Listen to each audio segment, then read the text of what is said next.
I'm gonna use the old lady's room, Iris said with a nasty smirking grin. Her expression filled me with intense disgust. The lousy daughter-in-law should live in a shed. My in-laws agreed with Iris and started to drive me out. I thought we got along well, but in the end, they sided with her. Seeing them share Iris's repulsive smile wiped away any familial affection I had. Instead, a strong anger surged within me. All right, I'll do as you wish. Turning my back on them, I left the house with just my essentials. They needed a lesson to be brought down a notch. The only one I still cared about was Emma, who'd always been concerned about me. Sometime later, I received a frantic call from my in-laws on my cell phone. It was answered by my husband. William, what the heck is going on? Iris' shrieking voice was the first thing I heard. Our house is gone, turned into an empty lot. I'm Maria. I'm a 46-year-old homemaker. I grew up in a foster system. I lost my parents in a car accident when I was very young, and at that time, I had no grandparents on either side. Since my parents were both only children, there were no relatives who could take me in. Given that situation, I ended up in a foster care facility. Growing up in foster care, I sometimes faced harassment at school because of that. So, I didn't really have any close friends to speak of. Maria, let's play together. Yeah, sure. Despite that, I had friends in the foster system. The older ones taught me a lot, and the younger ones adored me. Just having them was enough to make me happy. After graduating high school, I got a job without being adopted. My school experiences made me shy away from social interactions, so I immersed myself in work. Then I met someone, the first person outside the system to acknowledge me. You work hard every day. Thanks to your diligent work, our jobs are easier. Oh, thank you. That was William, who is now my husband. He appreciated my work and often complimented me. Gradually, we started talking personally, and when I shared my dream with him, he said he wanted to support and help me. But with his encouragement, I worked hard towards achieving my dream. And after a few years as a working adult, I managed to fulfill my dream. Would you like to go out with me, if that's okay? Thank you, but there's something I need to tell you. Oh dear. I learned that William was divorced. He said he had a daughter. So, while dating him, I got to meet his daughter, Iris. Iris had a sweet face and was always smiling. Be my mom, big sis, she'd say to me after we met a few times, and I decided to become her mother. My main concern was William's parents. Coming from a foster home, I was worried they might have a bad impression of me, thinking I was poorly raised or lacked parental love. I feared they might not approve of our marriage. I was filled with such worries. What a lovely young lady. Ah, what a wonderful woman you are. Please take good care of William and Iris.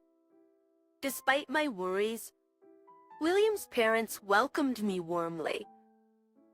I was sure we could build a beautiful family together. I truly believed that until we got married. Not long after our wedding, I got pregnant with our son, Stepchild Oliver, I thought we'd have a happy life forever. We would be able to overcome any challenge. That was until I saw their true colors. Hey, Auntie, give me some money. Iris, I already gave you your allowance last week. That's not nearly enough. Each of the sweet young Iris I knew had grown into a completely different person. She hardly went to high school, skipping classes to hang out somewhere every day. And she always seemed to be asking for money. What do you need it for? Explain that first. Then I'll decide whether to give you more. And the school called. You need to attend regularly. Shana, answer Kreitz. You're not my real mom, so stop butting in. At her words, I was momentarily silenced. Indeed, I'm not Iris's biological mother, but still, I always tried to be a mother to her. Iris, that's no way to speak to Maria. She's been a real mother to you, blood or not. William scolded her, standing up for me. Whatever. I'm out of here. Iris, probably heading to my dad's place. I'll call my parents. Just leave her be. Iris, scolded by her father, left the house in a huff. We knew where she was going. It was her grandparents' house, just a short walk away. Mom, Iris is probably coming over. Please don't coddle her and send her back. William called his parents before she got there. But they, doting and indulgent, never listened to him. Poor Iris, abandoned by her birth mom. Yeah, at least we should be on her side. They said, always giving in to Iris's demands. However, it wasn't like this when I first remarried. Back then, they maintained a reasonable distance, occasionally playing with Iris. They were just normal grandparents. That's how it felt.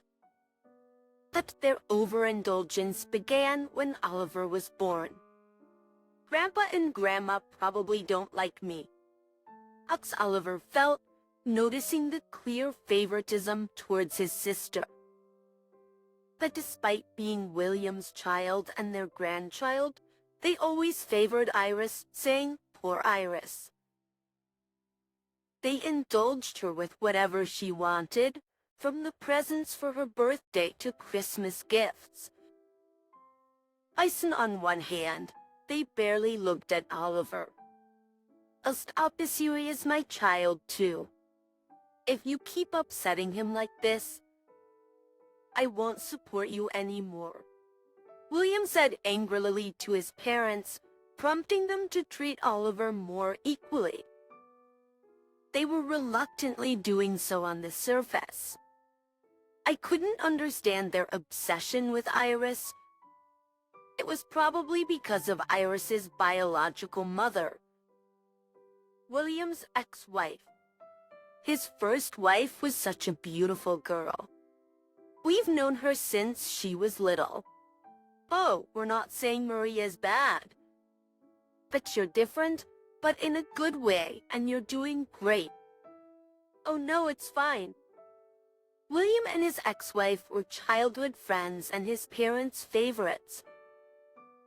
I had heard a lot about her, and even William described her as a bitter memory. Back then, William wasn't interested in romance and saw her just as a close friend. However, due to the encouragement of those around them saying, "Why don't you date?" and strong advances from my ex-wife, they started dating.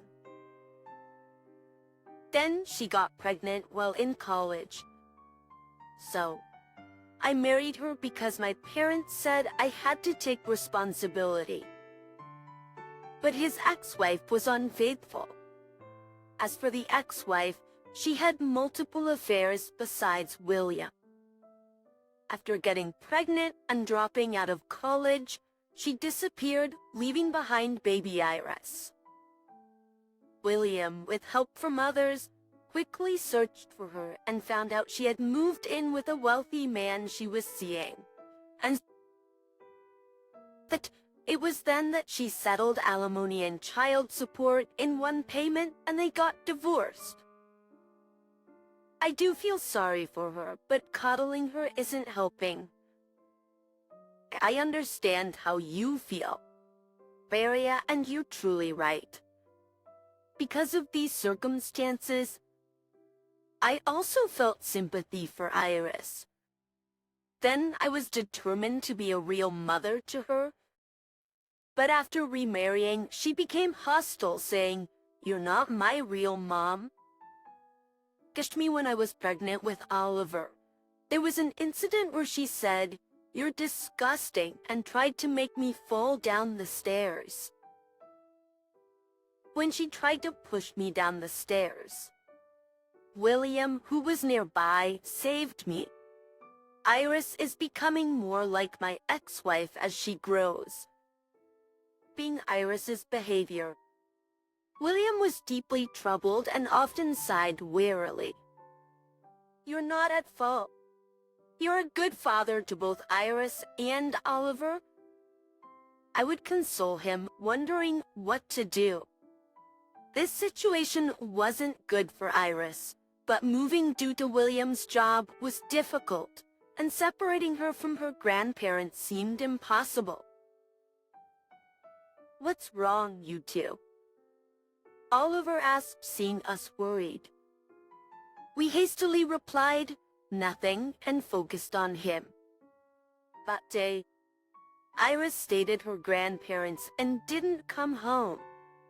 Time passed, and on the day Iris graduated high school, she suddenly announced, "I'm moving out today." Iris suddenly said that. Both William and I were shocked. "Why all of a sudden?" "I'm pregnant, so I'm leaving." Iris's words turned William's expression to anger. Probably he was reminded of his ex-wife. His ex-wife also got pregnant as a student and disappeared. "Iris, I told you not to turn out like her, like your mother." "Shut up. What I do is my business." "Fine. If you want to be that way, then leave." "I disown you.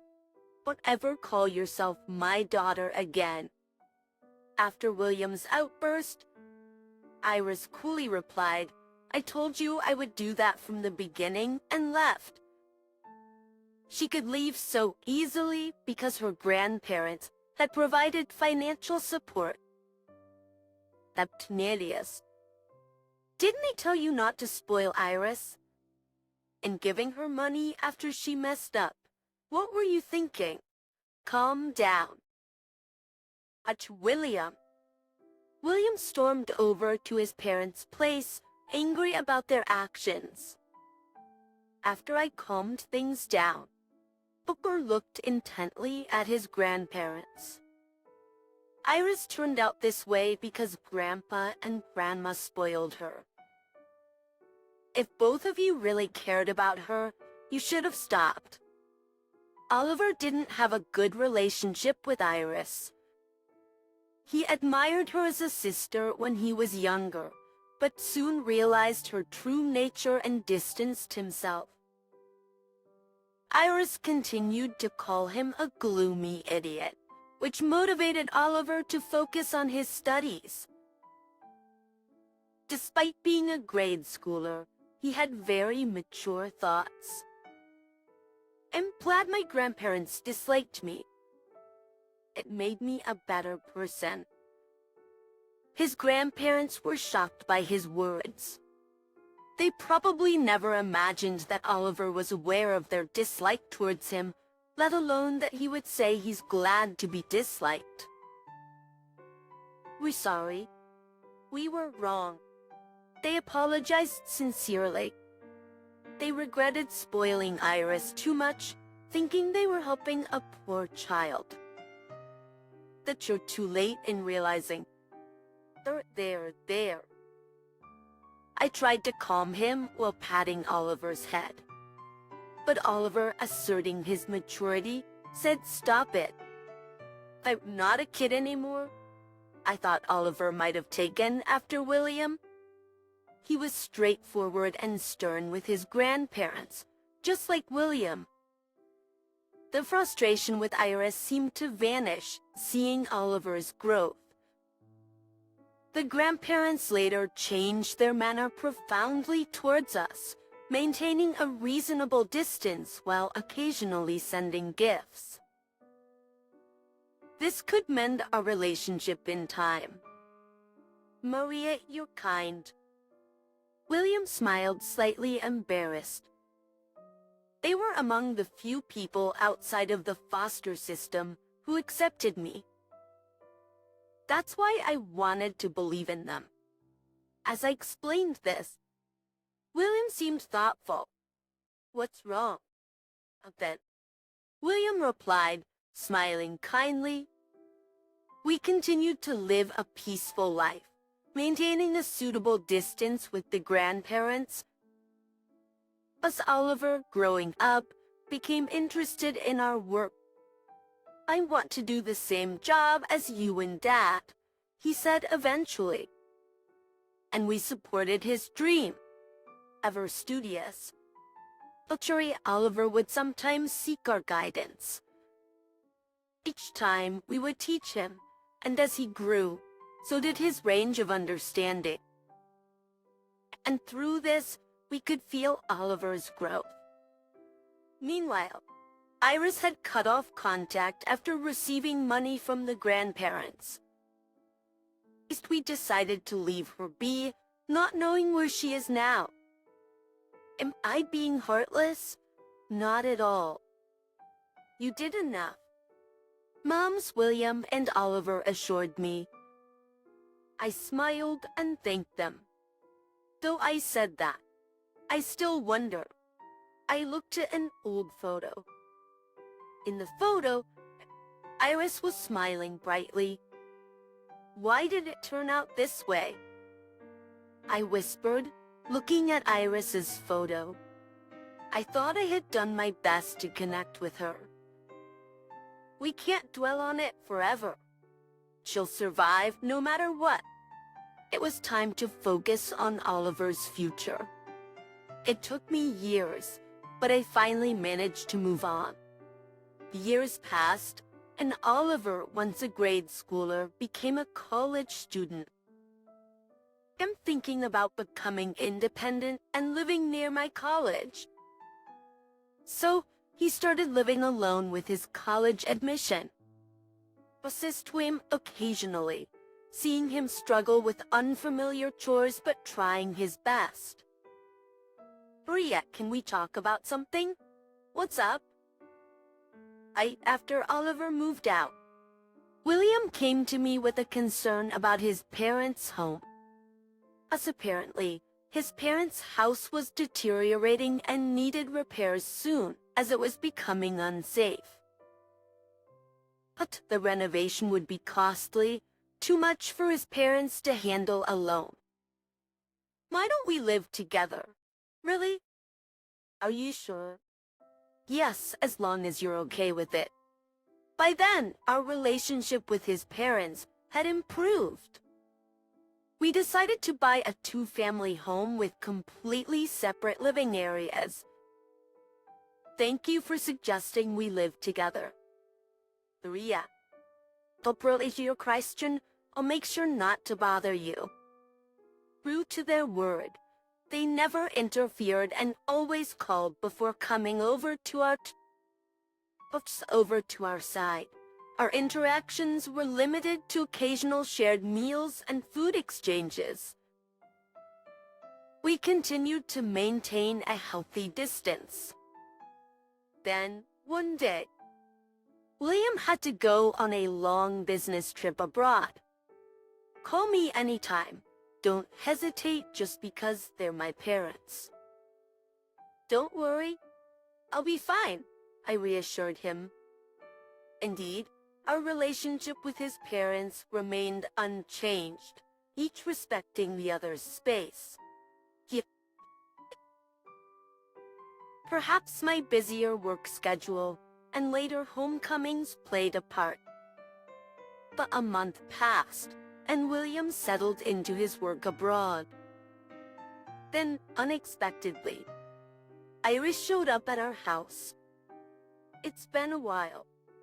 Iris. Suddenly, Iris showed up at our house with 4 children in tow. Welcome, Iris. Welcome back. Iris. While I was shocked by the sudden turn of events, my in-laws welcomed her with smiles. I later found out they had been in touch with Iris even after she left. Pincher s'mores at ETIO. I'm going to live here with these kids from today, Iris declared abruptly, a situation I couldn't immediately accept. However, Iris, having divorced and led a troubled life during her student years, had no one else to turn to except her grandparents. And the youngest child was still a baby. So, for the time being, we decided to let them stay on the parent side of the house. What? She just left on her own, and now she comes back without Maria's permission. I immediately informed William about Iris's return. He was furious and said he'd come back right away. But being overseas and due to work commitments, it wasn't easy for him to return immediately. It's okay. For now, they're staying on the parents' side, and if anything happens, I can ask Oliver for help. With Iris's return, our once harmonious relationship was disrupted. But Iris continued her ways, leaving her children with the grandparents while she went out every day. Maria, can I ask you a favor? The elderly in-laws couldn't handle the young kids alone. Therefore, I switched my work to home-based and started looking after the children during work breaks. Gradually, it became a given for the in-laws to leave the children with me. Eventually, they started leaving the kids at the doorstep of our side of the house whenever Iris went out. I'm sorry for always being a bother. It's okay, don't worry about it. I'll manage for a while as I have to work now. Can you handle it alone? Yes, I'm fine. These are napping, and I'll finish my homework. Fortunately, the eldest daughter, Emma, is a responsible and good kid who actively takes care of her younger siblings. She helped with chores and always looked apologetic, making me feel sorry for her. It was my fault for always accepting this situation. But the real issue was Iris leaving her children and going out. 1 minute. Iris. Wait. I can hear you. No need to shout. One day, I decided to confront Iris, who had returned home in the morning. You're a parent, take care of your children properly. As usual, you're so nagging. And you, the one living here, should take more care of the household. Don't be confused by her words. I tilted my head. Apparently, the in-laws have been complaining to Iris about me, not doing household chores or fulfilling my duties as a daughter-in-law. I turned to the in-laws, startled by Iris's words. It's true, right? Absolutely. What kind of daughter-in-law stays in her room doing who knows what? I was dumbfounded, having never heard such complaints from them before. In response to that, Iris suddenly had a thought and said, "Oh, that reminds me. If you can't fulfill your role, you should leave. What if you leave? I can use your room, and with you gone, it'll be quieter for me to stay at home. So get out. What was she talking about? I almost yelled in response, but then I noticed Emma watching us. I didn't want to show her a scene of arguing with Iris. Despite my feelings, Iris smiled triumphantly. I'll use your room. Iris, with a sly grin, seemed to relish the moment. Her expression filled me with strong disgust. Live in the storage room, you terrible wife. So said Iris, as my in-laws joined in to kick me out. I thought we had a good relationship, but in the end, they were on her seat. Seeing the in-laws with the same unpleasant smile as Iris, any familial affection I had vanished. In its place, a strong anger surged within me. But I'll do as you wish. Iris and my in-laws were delighted with my response, turning my back on them. I left the house with just the essentials. They need to be taught a lesson, even if it means taking them down to rock bottom. The only thing that bothered me was Emma, who cared about me until the end. Oliver, sorry to bother you so early, but can I come over to your apartment? I contacted Oliver and William, caught a taxi, and left our two-family house. Welcome, Mom. Take your time and relax. Sorry for the sudden visit. That's Jean. I visited the apartment where Oliver was living alone. Knowing the situation, he warmly welcomed me.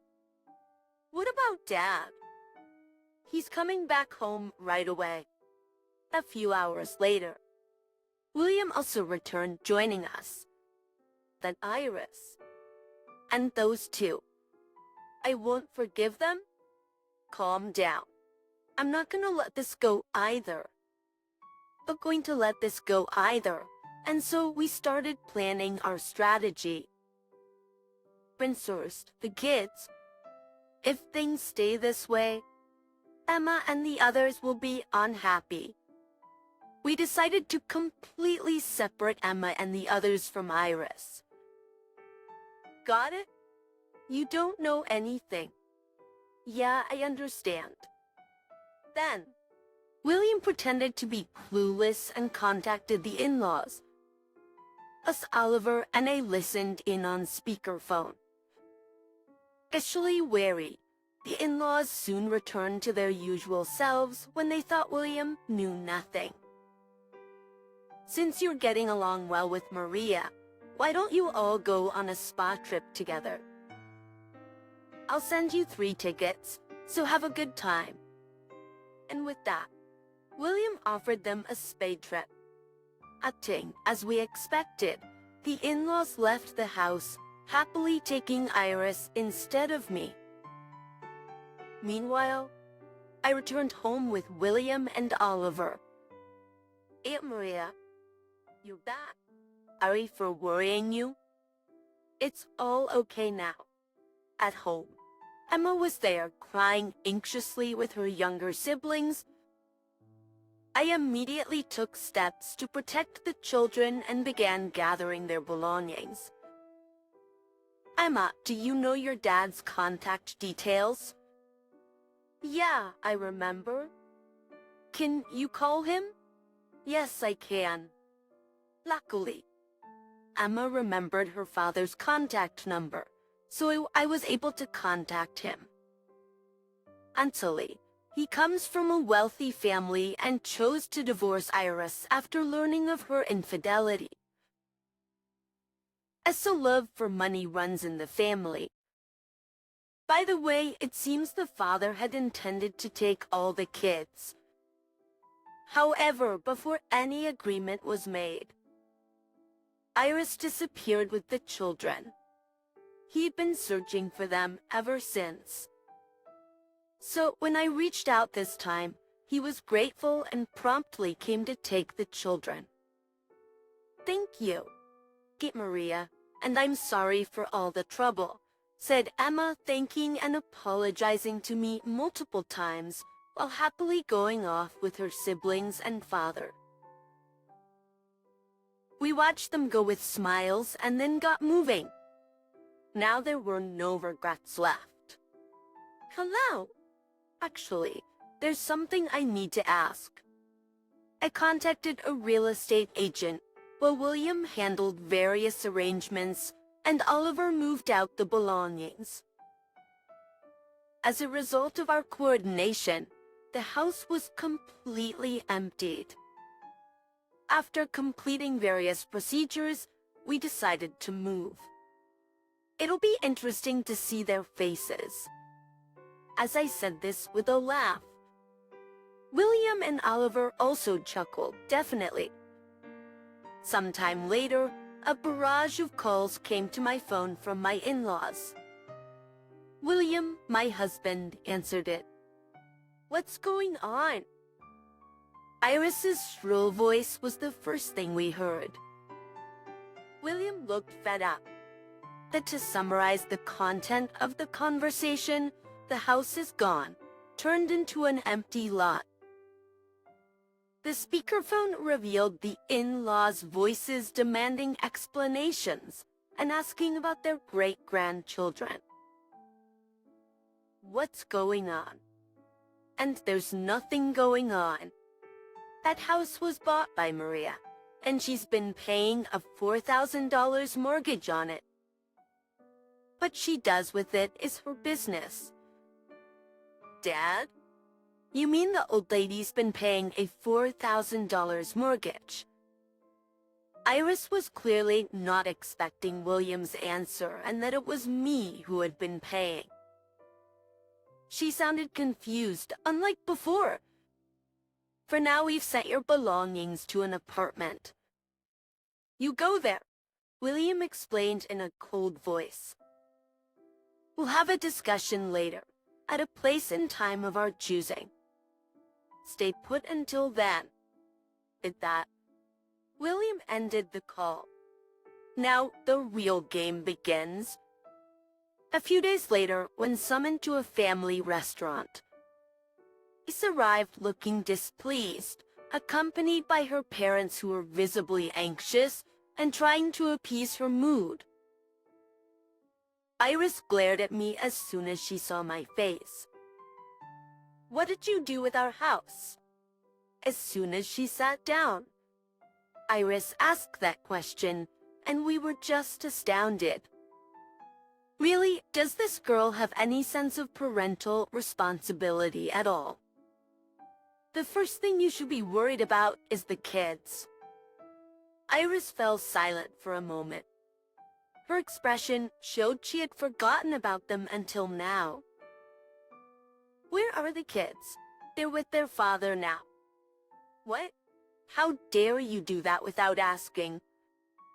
According to Iris, those kids were hers.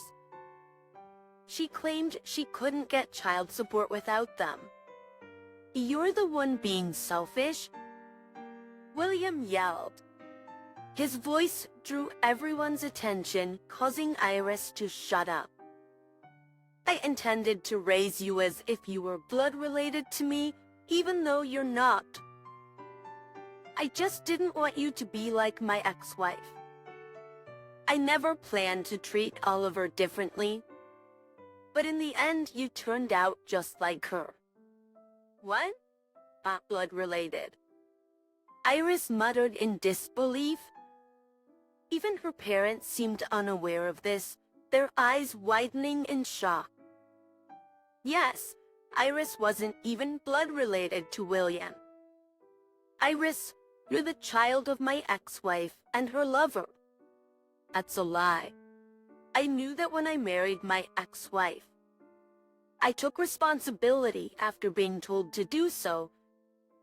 At Profio, I raised you, who were abandoned by your biological parents, feeling pity for you, hoping you'd live differently from my ex-wife. But it was all in vain. William murmured. It should be noted that William genuinely loved Iris from the bottom of his heart and always treated her as a father. Why did you keep quiet? Yes, why didn't you tell us? The in-laws asked, to which William responded with a cold gaze. Have you ever seriously listened to what I had to say? You always seemed to listen to me at the moment, but in the end, you always ignored my opinions. He mentioned how, even if he had said she wasn't his child at the time, they wouldn't have believed him and would have just told him to take responsibility. I remembered the in-laws' behavior. No matter how much I said don't spoil Iris's, they'd agree in the moment, but nothing changed. They tried to appear fair to Oliver only because William brought up the topic of supporting them, and still their avoidance didn't change. Even when Iris visited, they'd leave the kids with me, claiming to be busy, yet leaving them at the door without trying to understand. You said you accepted Maria being from an orphanage, but you probably never truly accepted it. Knowing you didn't think deeply about it. Maria didn't really matter to you. And for the in-laws, who had always wanted a girl, Iris and her mother were more important. Probably right on the mark. They couldn't meet our eyes. Iris is yours now. Don't ever involve us again. Same here. I have no intention of helping you. I feel the same. I can't forgive you for betraying me. We each expressed our final words and the in-laws hung their heads. What's all this?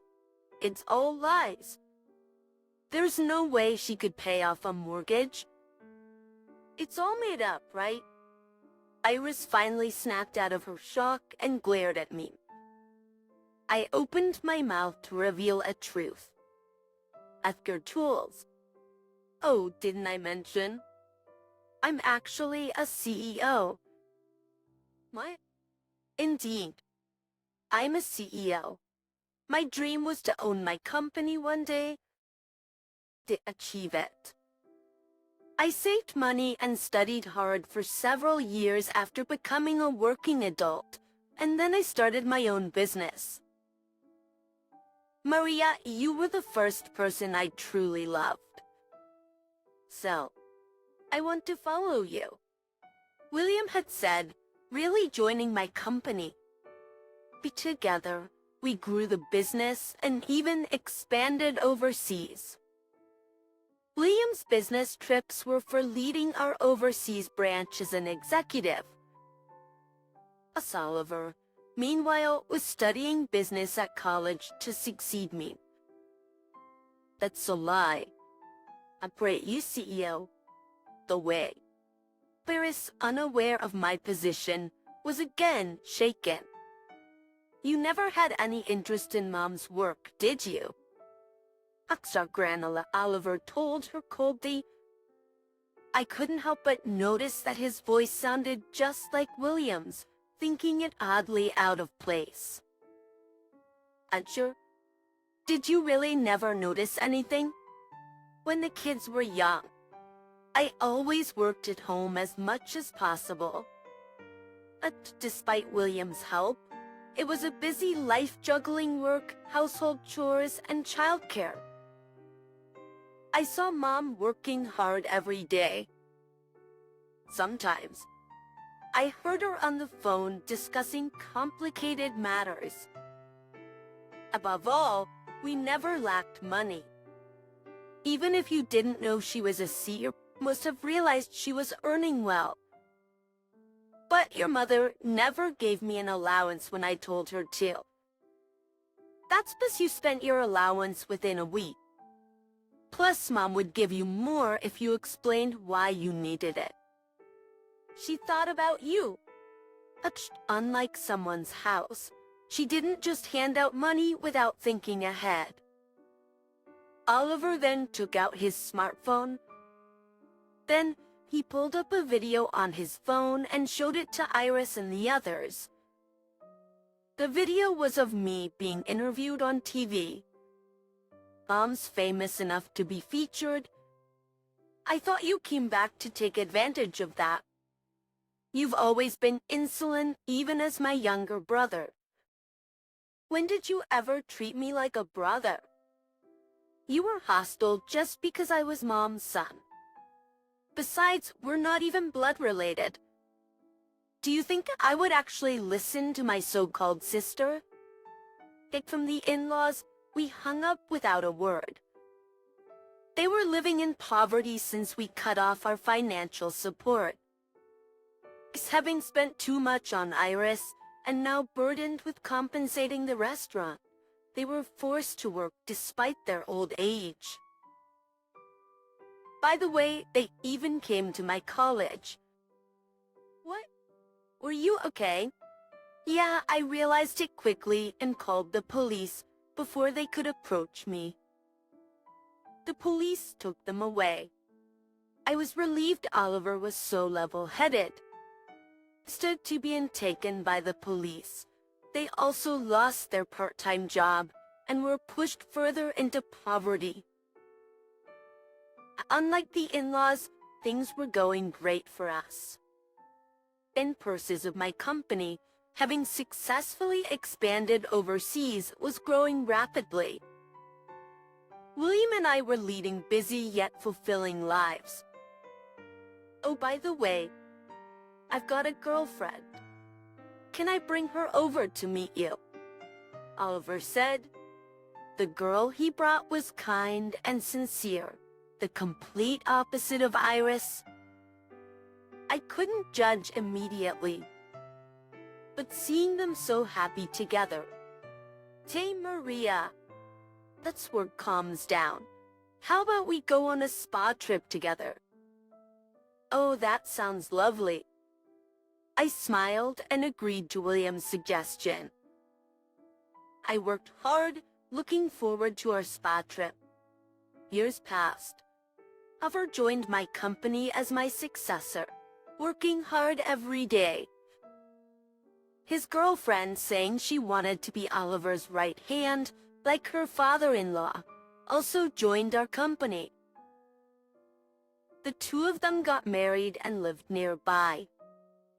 Actually, she's from the same orphanage as Mom. Oliver revealed, and that brought me and her closer. Today, the young couple is visiting. I prepared a special feast to welcome them.